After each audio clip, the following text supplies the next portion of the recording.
We are standing in Tattle Square Park, which is one of the oldest public city parks in the nation. It's the 26th oldest public city park in the nation, according to the Trust for Public Land. First formed in 1823, later named in the 1850s. Early park.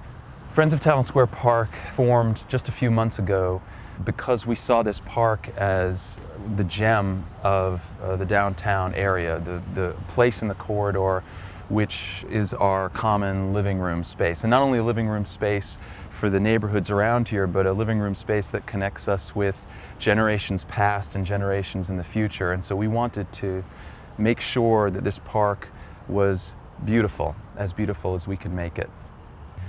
The grant will represent the largest planting of trees in Tattle Square Park in just about 100 years. 100 years ago, in 1913, a group just like Friends of Tattle Square Park was created, and they transformed the park into a gorgeous modern park, and they planted hundreds of trees in the park.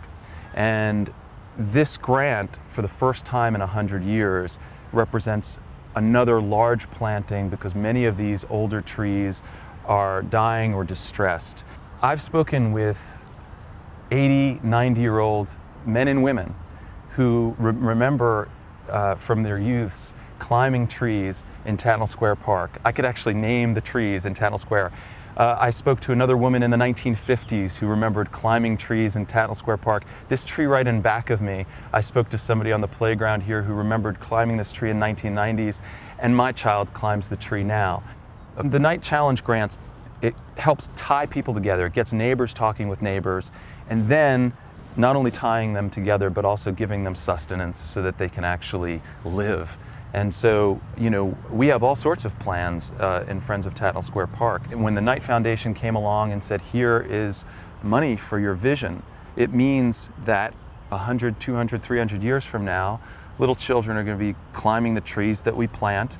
And just as we think of the people who planted them back in 1914 when we climb these trees, just as we're communicating with them, even if we don't know it, so too will our children and our children's children, you know, children that we don't know, children that we'll never live to meet, will gain the benefit of what the Knight Foundation grant has created.